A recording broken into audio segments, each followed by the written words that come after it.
Euh, Notre sœur a introduit le culte parlant de Zachée. Et même là encore, ton nom est puissant.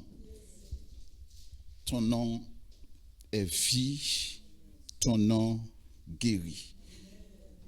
Je ne sais pas si vous observez dans votre parcours, mais bon, j'essaye à mon petit niveau de le faire. C'est comme si c'est pas comme si Jésus, depuis sa naissance, a toujours été combattu. Je ne sais pas pourquoi. Tout simplement parce qu'il est lumière, parce qu'il dénonce tout ce qui est mauvais. Voilà pourquoi, depuis son enfance, tout petit, rappelez-vous Hérode, lors de ça, c'est pas ma prédication, puisque ma sœur nous a laissé avec ce mot, j'introduis ma prédication avec ça. Depuis sa naissance, un petit roi qui est né, alors qu'on sait que dans une dynastie, si moi-même je m'appelle Eben, mon nom de famille c'est Eben Ier ou bien Dorval Ier, forcément mon fils qui vient après, ça va être Dorval II, comme Dorval c'est mon nom de famille. Et voilà que Hérode a entendu, il y a un inconnu, un individu qui est un roi.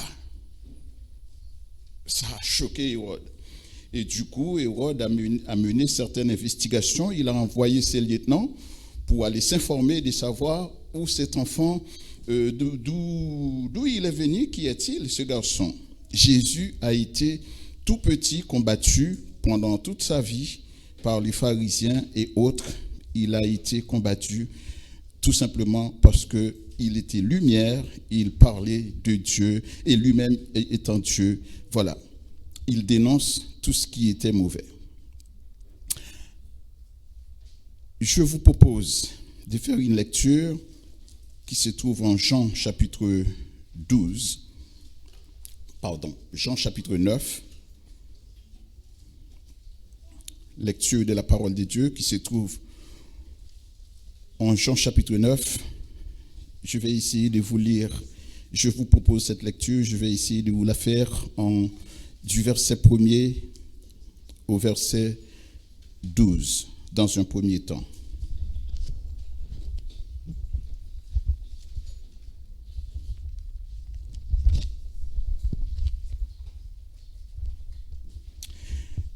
Je vous fais la lecture. Jésus vit en passant un homme aveugle de naissance. Je vous demande de bien prêter attention à cette lecture parce que au fil du temps, nous allons explorer les textes. Je suis certain que vous allez être bénis de la part du Saint-Esprit. Jésus vit en passant un homme aveugle de naissance. Aveugle de naissance. Ses disciples lui firent cette question. Rabbi, qui a péché, cet homme ou ses parents, pour qu'il soit né aveugle? Je suis au verset 3. Jésus répondit, ce n'est pas que lui ou ses parents aient péché, c'est afin que les œuvres de Dieu soient manifestées en lui. Je suis au verset 4. Il faut que je fasse, tandis qu'il est jour, les œuvres de celui qui m'a envoyé. La nuit vient où personne ne peut travailler. Verset 5. Pendant que je suis dans le monde, je suis la lumière du monde. Après avoir dit cela, il cracha à terre et fit de la boue avec sa salive, puis il appliqua cette boue sur les yeux de l'aveugle. Verset 7. Il lui dit, va et lave-toi au réservoir de Siloé, nom qui signifie envoyé. Il y alla, se lava et s'en retourna voyant clair. Verset 8. Ses voisins et ceux qui auparavant l'avaient connu comme un mendiant disaient, n'est-ce pas là celui qui se tenait assis et qui mendiait? Verset 9, les uns disaient, c'est lui, d'autres disaient non, mais il lui ressemble. Et lui-même disait, il se déclare, il se justifie, ça c'est moi qui parle, il se disait lui-même, c'est moi. Verset 10. Ils lui dirent, donc, comment tes yeux ont-ils été ouverts? Verset 11. Il répondit, l'homme qu'on appelle Jésus, très important, l'homme qu'on appelle Jésus a fait de la boue à oint mes yeux. Et il m'a dit, va au réservoir de Siloé et lave-toi. J'y suis allé, je me suis lavé et je recouvre la vue. Verset 12, ils lui dirent, où est cet homme? Il répondit, je ne sais pas. Voilà. Le sujet de notre petite exhortation se trouve en Jean chapitre 9, verset 11, qui nous dit, après certaines interrogations, et enfin, l'homme qui était l'objet, l'aveugle qui était l'objet de cette guérison, au verset 11, après certaines interrogations, il répondit, l'homme qu'on appelle Jésus a fait de la boue et a oint mes yeux. J'ai envie de vous dire que c'est un témoignage. Ça fait déjà un certain temps, je me nourris de cela, de parler des témoignages, parce que trop souvent, allègrement, nous sommes capables de dire, de donner des blagues, de parler des histoires, mais parler de Jésus, on a toujours un frein. On se sent toujours gêné lorsqu'il est question de parler de Jésus. Ça c'est quelque chose à chaque fois qui me vient à l'esprit, je me dis, mais pourquoi on a toujours ce frein de pouvoir parler de Jésus, alors que c'est un devoir chrétien, c'est une mission qui nous est confiée. Le thème, comme je dis, il répondit au verset 11, l'homme, après les interrogations par les voisins, par ceux qui le connaissaient, l'homme qu'on appelle Jésus a fait de la boue et a oint mes yeux. Dans la Bible, nous trouvons plusieurs aveugles qui ont été guéris par Jésus, plusieurs. Dans un premier temps, comme notre sœur tout à l'heure a fait allusion à Bartimée, Bartimée en était un. Comme c'était, je dirais, c'était l'aveugle le plus notoire que tout le monde connaît, en principe tout le monde connaît. Nous trouvons ça en Luc chapitre 18. Alors je ne vais pas donner à mon frère, t'en fais pas, j'en assume. Luc chapitre 18, verset 35-43, c'est le premier aveugle. Le deuxième aveugle, nous l'avons trouvé, c'est celui de Bethsaïda, Marc chapitre 8, verset 22 à 26. Le troisième, c'est celui de... Enfin, le troisième, il est trouvé en Matthieu chapitre 9, verset 27 à 31. Là, je vous parle, il y a plusieurs aveugles, mais les trois aveugles, déjà, puis celui-là. Mais il y a une particularité, il y a une spécificité de cet aveugle-là. En fait, les premiers aveugles, ils ont été aveugles. La Bible ne nous dit pas, est-ce que c'est en grandissant? Moi, maintenant, je porte des lunettes, enfin, que pour lire. Je pense que certains parmi nous, avec l'usure, avec l'âge, ou bien même tout petit, il y en a des tout petits qui ont des malformations, qui en portent. Je parle des lunettes. La Bible ne nous dit pas, pour les trois premiers, quelle a été leur condition. Mais celui-là, ça m'interpelle. Le texte nous dit qu'il est né aveugle, un aveugle de naissance. Regardez avec moi le texte, Jean chapitre 9, verset 1er. Jésus vit en passant un homme aveugle de naissance. Waouh! Lorsque les disciples l'ont vu, dans la pensée juive, avec leur passé vétérotestamentaire, ils se disaient, mais comment cet homme pouvait être ainsi? Tout à coup, la question qui se pose, est-ce que c'est lui qui a péché? Est-ce que c'est ses parents? Comme en Exode chapitre 20, verset 5, il est dit que Dieu punit jusqu'à la 3e, jusqu'à la 4e génération. La question, mais est-ce que c'est lui ou c'est ses parents pour qu'il soit comme ça? Jésus leur a répondu pour leur dire que non. C'est très passionnant comme texte, c'est très enrichissant. Jésus va faire son travail de pédagogue, de maître, pour leur dire que non. C'est que c'est ni maman, ni papa, ni lui, tout simplement.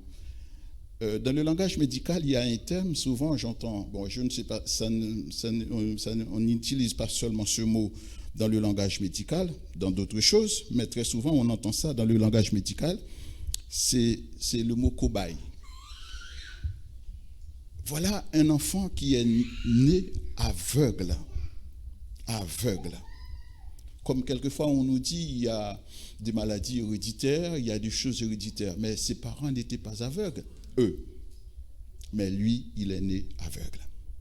Les disciples ont posé la question à Jésus, comment cela se fait-il? Nous voulons avoir une explication. Et Jésus, vous vous souvenez, vous vous rappelez en Jean chapitre 11, verset 4, le cas de Lazare, lorsque Lazare était mort, malade, et même mort, Jésus était dit, cette maladie n'est point à la mort, mais Lazare, la gloire de Dieu va se manifester. En Jean chapitre 11, verset 4. Et je dirais, c'est la même notion qui est utilisée ici, lorsque Jésus va leur dire que non, c'est pour que la gloire de Dieu, tout simplement pour la gloire de Dieu.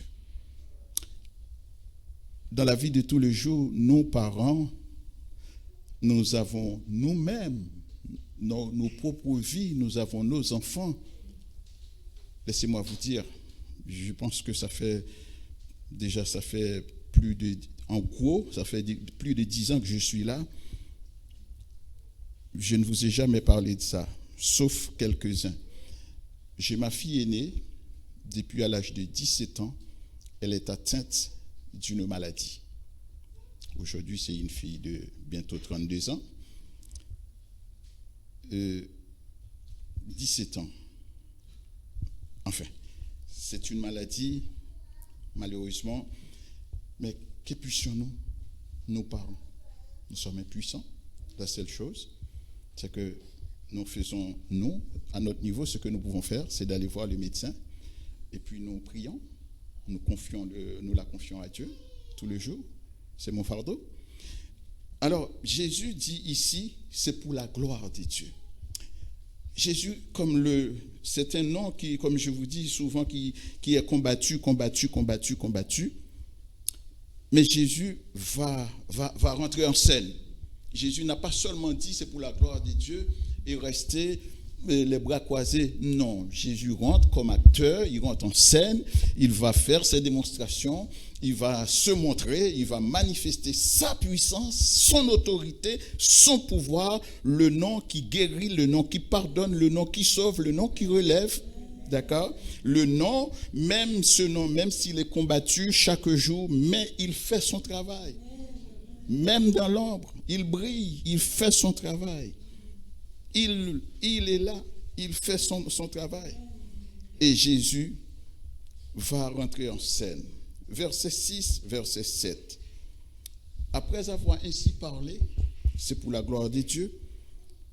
La Bible nous dit en Genèse chapitre 2, verset 7, à la création de l'homme, Dieu a utilisé, il a pris de la boue et il a utilisé simplement sa salive. Et voilà, quand vous voyez, je vais dire ça comme ça, comme souvent les gens qui viennent du nord de l'Europe, quand on les voit, souvent ils ont les yeux bleus, n'est-ce pas? Ils ont les cheveux, ils ont les yeux bleus, ils sont vraiment blancs, hein, ou bien parfois même un peu. Mais ne vous en faites pas, ils sont tous créés avec de la boue. Hein.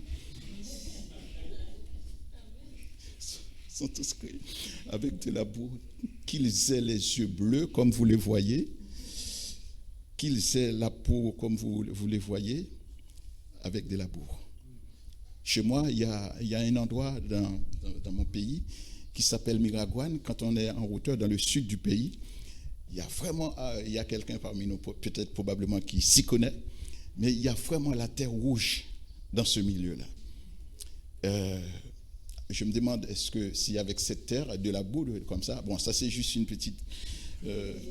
mais non, Dieu nous a tous créés avec de la poussière de la terre. Il a insufflé, Genèse chapitre 2, verset 7, il a insufflé en nous son souffle de vie et qui fait de nous sommes des êtres animés, beaux, intellectuels, je ne sais pas. Bon, bref, voilà. Et Dieu, Jésus, va rentrer en scène, il va utiliser ces matières-là pour créer, pour donner vie. Rappelez-vous, cet homme était né aveugle. C'est-à-dire que de voir tout ce qui est couleur, nos enfants, quand ils sont à l'école, en crèche déjà, on les apprend tout ce qui est couleur. Moi, ça fait longtemps que j'ai laissé la notion du papa. Je ne sais pas pour les jeunes parents, là. Mais quand ils sont tout petits, à la crèche, on les apprend tout ce qui est couleur pour ce garçon, ce monsieur qui est un homme. La Bible nous dit un homme. Lui, il n'a pas connu ça. Mais c'est là, en quelque sorte, ce monsieur allait avoir une nouvelle naissance pour pouvoir contempler la nature, pour voir la beauté de la nature. Mais Jésus va guérir cet homme. Remarquez au verset 7, même si je vous oubliez tout, mais faites-moi plaisir, pas moi, mais faites-vous plaisir vous-même, gardez ces textes. Et il y a d'autres choses. Rappelez-vous, je vous ai cité 3 autres aveugles, mais celui-là, il est né aveugle. Et Jésus va manifester sa puissance, son nom, son autorité pour lui dire, voilà mon gars, lève-toi.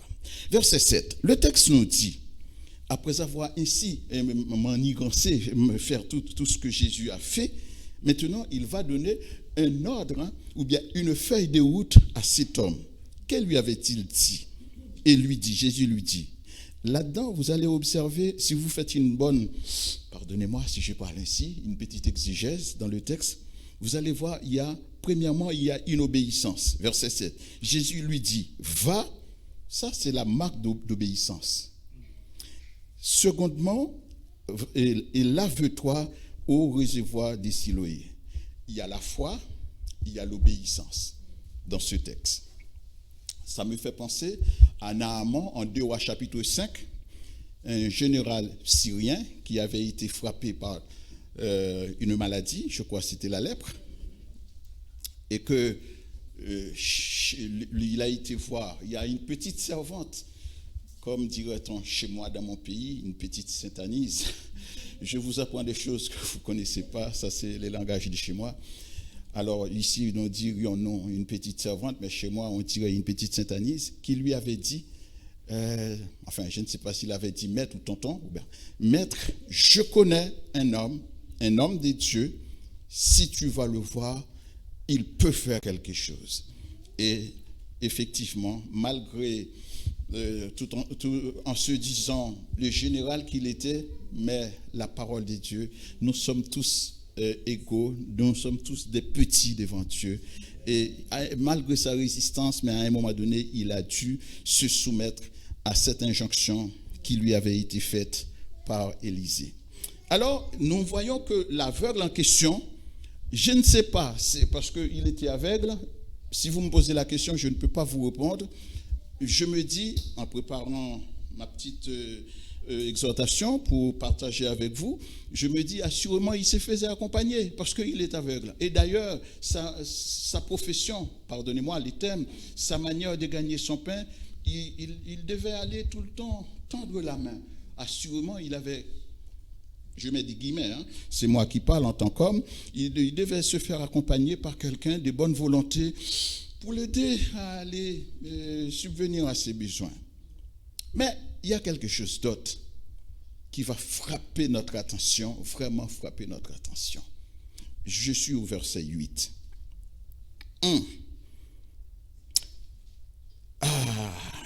Je compare le verset 8 jusqu'au verset 17. C'est le monde, la société dans laquelle nous sommes. Les gens que nous côtoyons au travail, dans la famille, les voisins, tout ça. Regardez avec moi le texte au verset 8. Il y a, on va dire que du chapitre 9 au verset 5, verset 7, Jésus se retire de la scène. On n'entend plus parler de Jésus. Maintenant, il y a l'homme, et puis voilà. Ce monsieur se retrouve face à des interrogations, et vous allez les voir, toutes ces interrogations. Le premier groupe qui rentre en scène pour les interrogations, c'est les voisins. Les premiers groupes qui rentrent en scène, qui se débattent, qui posent des questions, qui s'interrogent pour comprendre, pour savoir.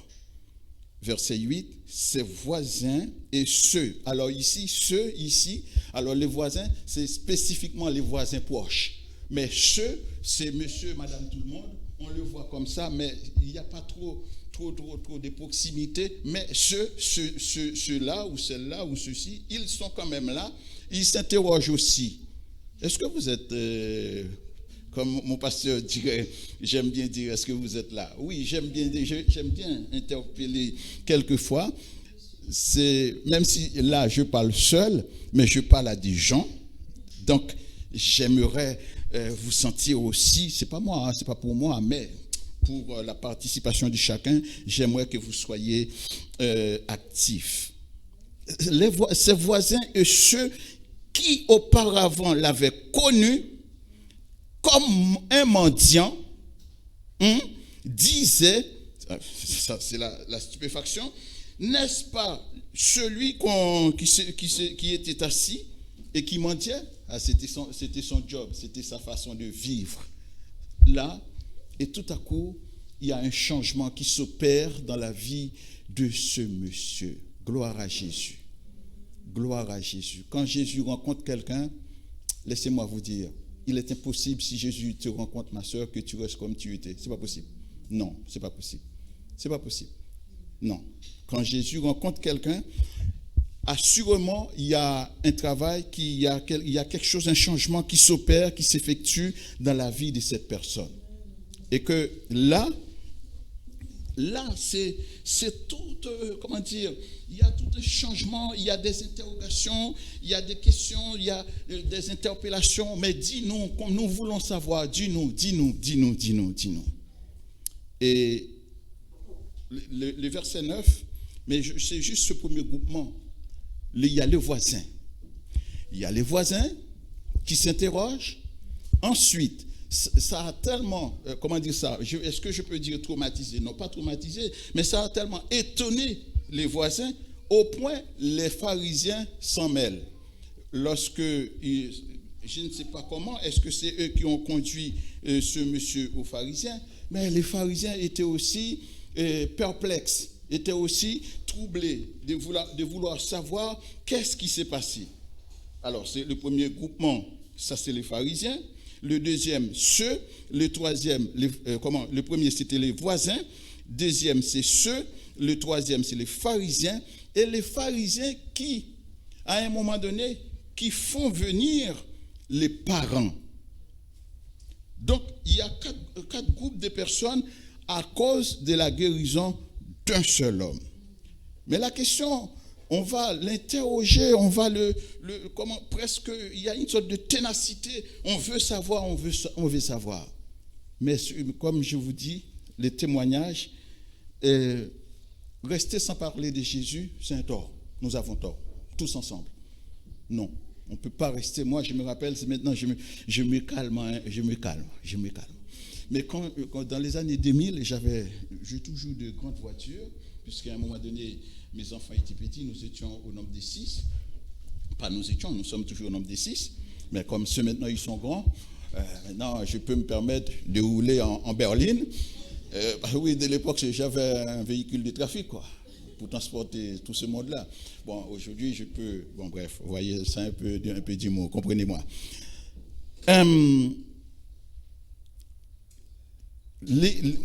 La question, c'est que à un moment donné, dans un premier temps, au verset 11, c'était l'homme qu'on appelle Jésus. Ah oui, en 2000, moi, j'avais dans ma voiture, derrière, j'avais toujours un poisson.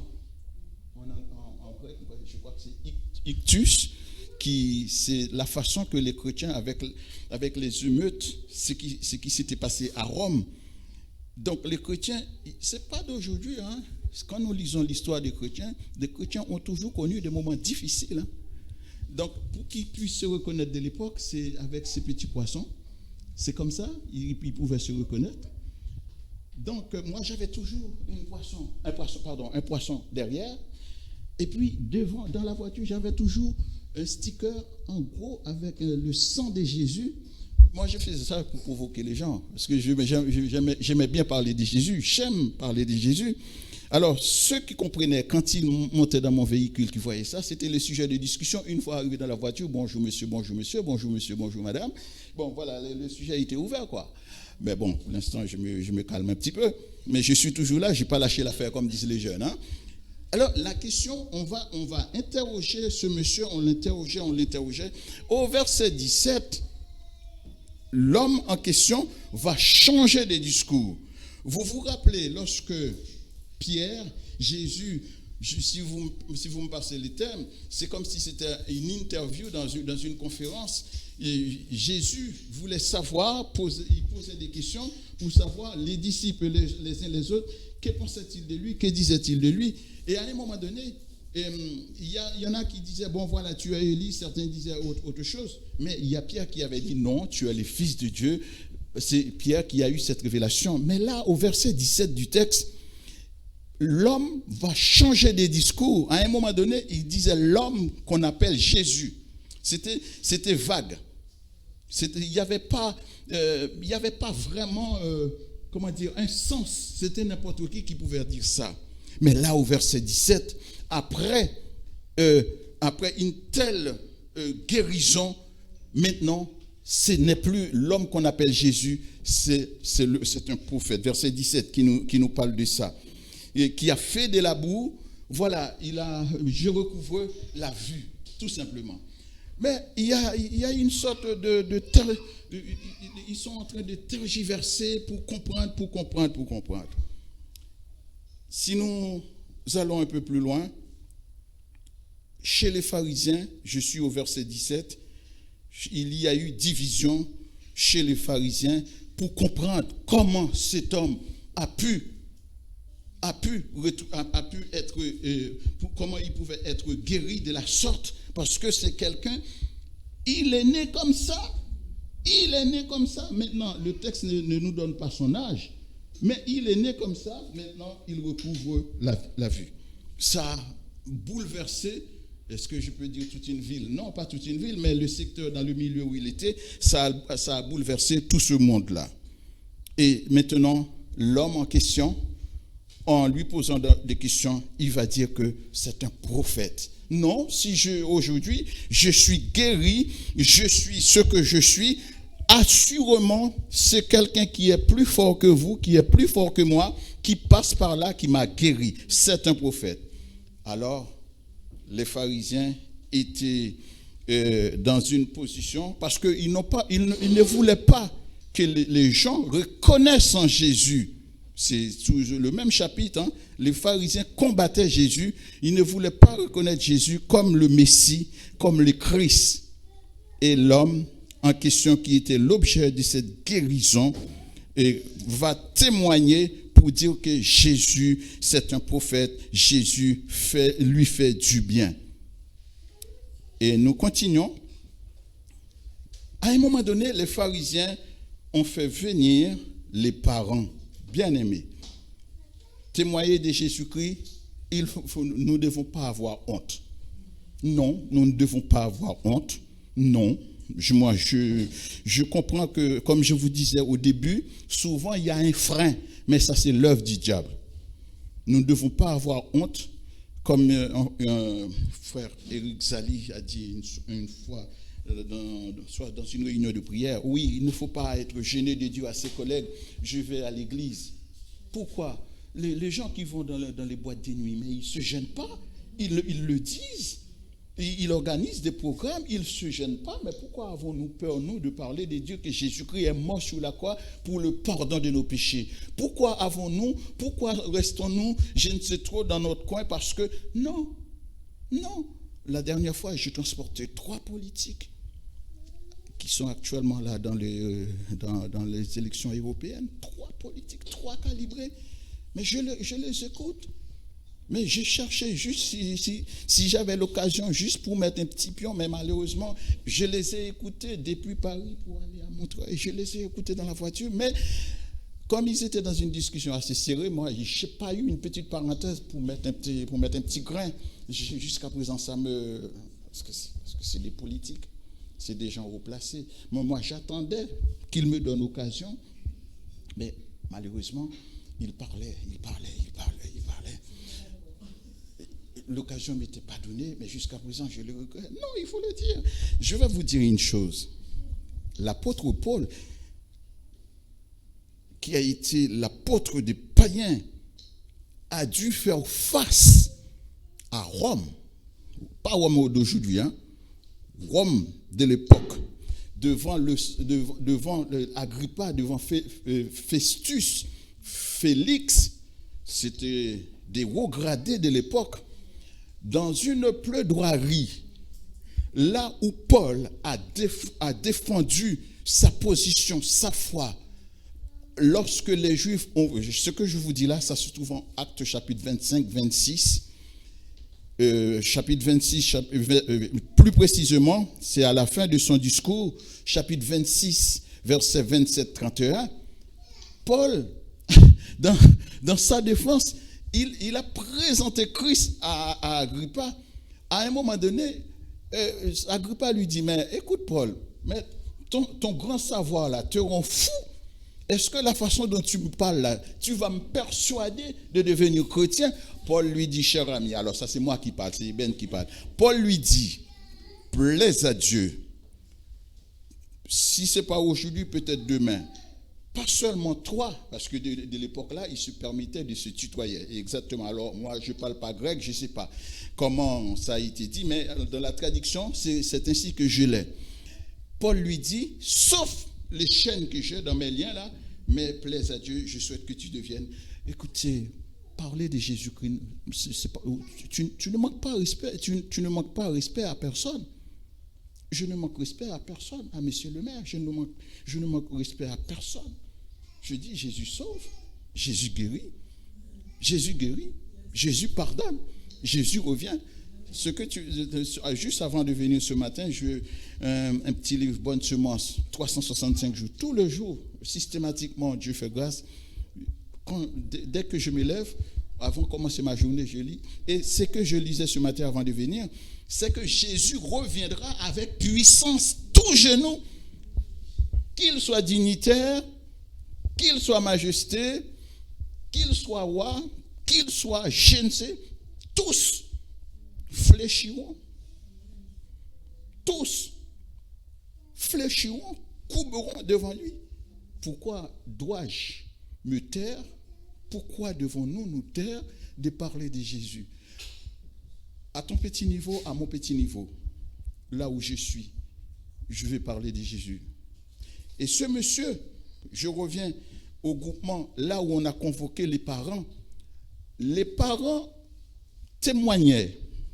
Ils disaient, c'est leur fils, mais pour ne pas être exclus de la synagogue, Ils ne voulaient pas reconnaître que c'est Jésus qui a permis à leur fils de retrouver la vie. Non, la vue, pas la vie, la vue. Ils se rendaient compte, face aux interrogations, mais dis-nous, est-ce que c'est ton fils? Oui, c'est notre fils. Mais comment a-t-il pu pas retrouver, parce qu'il n'a jamais eu la vue. Comment a-t-il pu voir aujourd'hui? Voilà, à un moment tel, les parents disaient, il est grand, c'est écrit, hein, c'est pas moi, c'est pas mon discours à moi, hein. Il est grand, interrogez-le lui-même, il va vous dire, il va vous parler. Frères et sœurs, parler de Jésus-Christ, je le sais, il y a toujours un frein. Mais ce frein-là, ces verrous-là,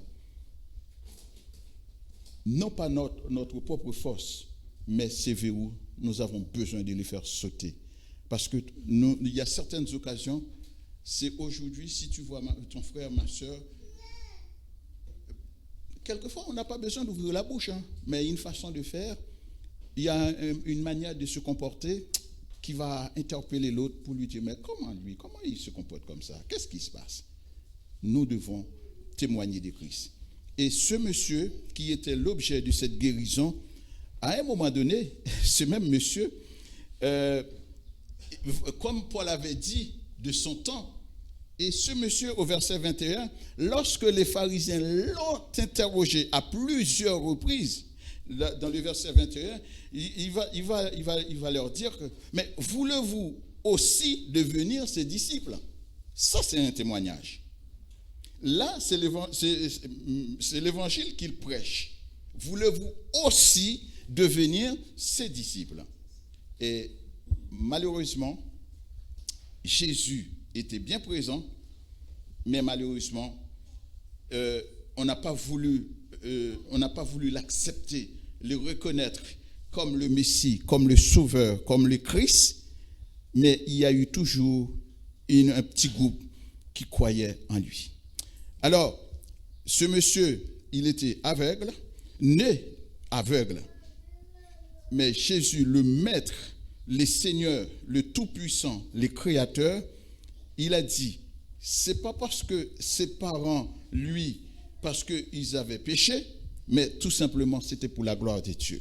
Et nous voyons que Jésus a manifesté sa puissance, Jésus-Christ a manifesté sa puissance, il a donné vie à cet homme, et cet homme devenait quelqu'un qui témoignait, qui parlait de lui. En Marc chapitre 8, verset 38, il nous est dit que quiconque, Marc 8, verset 38, quiconque aura honte de moi et de mes paroles au milieu de cette génération adultère et pécheresse, le Fils de l'homme aura honte de lui quand il viendra dans sa gloire de son Père avec les saints anges. Tout simplement, je sais que pour certains, oui, nous ne sommes pas tous à la même hauteur. Il y en a, c'est peut-être des prospectus, mais si nous pouvons, il faut le faire. C'est dans le voisinage, prêcher l'évangile, il faut le faire. Je sais qu'il y a ce frein, mais ce frein-là, il y a une main derrière. Jésus-Christ veut nous sauver, Jésus-Christ veut nous utiliser pour sa gloire. La dernière fois, je lisais dans ma petite bonne sémence, il y a une dame qui était dans un train. Cette dame était comme dit l'expression, au bout du rouleau. Elle était comme ça auprès de la mort, le suicide, comme ça. Et puis, elle réfléchissait comment elle allait s'organiser pour mettre fin à sa vie. Étant dans ce train, elle a vu un petit papier. Et c'était un petit feuillet sur lequel c'était soit l'évangile de Jean et l'évangile de Luc, qui était, vous avez l'habitude de voir ces genres de petits feuillets. Et puis c'était quelqu'un qui évangélisait, qui a laissé ça dans le train. La dame a pris ce petit papier. Du coup, elle a changé, son humeur a changé pendant sa lecture. Il y a une transformation qui s'est faite en elle. Et la dame témoignait, là où je lis, dans ma petite bonne semence, et la dame témoignait pour dire que si elle pouvait rencontrer cette personne qui avait laissé ou bien mis ces feuillets, elle ne saurait comment la remercier. Vous savez, juste laisser un petit feuillet comme ça, peut-être souvent nous le faisons comme ça, nous ne savons pas quelle portée que ça a, mais ça peut sauver une âme, plus d'une âme. Peut-être si son mari ou ses enfants ou ses proches, mais l'essentiel, cette dame a eu contact de Jésus par le biais de ce petit papier. Je termine. Je sais que nous pouvons avoir des interrogations. Je comprends que nous pouvons faire face à des difficultés. Mais parler de Jésus, je pense que c'est un devoir. C'est un devoir. Alors, chacun à son niveau. Il y en a, moi je ne sais pas prêcher, tout de suite je me retire là-dedans. Il y en a qui, comment? Ah non, pardon. Moi je ne sais pas prêcher, mais il y en a qui sont faits pour ça. C'est leur job. Il y en a qui sont faits pour évangéliser. Il y en a qui sont faits pour présider. Il y en a qui sont faits pour exhorter. Mais c'est un travail, nous devons prendre ça au sérieux. Parce qu'il y a un cantique chez moi qui disait « Venez cœur souffrant, Zémétrie au médecin de l'âme. » Venez cœur souffrant, Zémétrie au médecin de l'âme. Vous savez, il y a beaucoup parmi nous, physiquement, nous portons bien, mais notre âme a besoin d'être soignée. Venez, cœur souffrant, au médecin de l'âme. Venez, cœur souffrant, au médecin de l'âme. Par lui, vous serez guéris. Que sa grâce vous embrasse. Venez au médecin de l'âme. Par lui, vous serez guéris. Que sa grâce nous embrasse. Seigneur, je te bénis. Merci pour cette parole que tu me permets de proclamer en ton nom. Je te demande, Père, c'est vrai, dans la salle, il n'y a pas des aveugles physiques corporels. Mais de la même manière, dans ce même chapitre, lorsque les pharisiens étaient là, en conclusion, Jésus les avait traités comme des aveugles spirituels, qu'ils avaient la cécité spirituelle. Alors, ils étaient devant les choses réelles, mais ils les contestaient, ils ne voulaient pas l'admettre. Seigneur, je te prie en ce moment, pendant que nous nous réunissons en église, Seigneur, je te prie de toucher les cœurs. Je te demande, Seigneur, de visiter les cœurs. Tu es capable. Tu n'es pas limité. Tu es le Dieu Tout-Puissant. Alors donne-nous ce zèle, Seigneur, de parler en ton nom. Donne-nous, Seigneur, ce zèle pour que nous puissions témoigner de toi, de Dieu, ce que tu fais, raconter ton œuvre à la croix. Donne-nous de parler de toi, de dire que Jésus-Christ est mort et Jésus-Christ est ressuscité, il vit au siècle des siècles. Et donne-nous de dire aux uns et aux autres, il reviendra. Et donne-nous aussi de parler librement, avec respect bien sûr, de dire Jésus viendra pour juger le monde. La Bible nous dit en Jean, ceux qui croient en lui sont passés de la mort à la vie. Mais ceux qui refusent de croire en Jésus, la condamnation les attend. Donne-nous, Seigneur, de parler en ton nom. Merci pour ce moment que nous avons passé en ta présence. Merci, Papa, au nom de Jésus-Christ. Amen.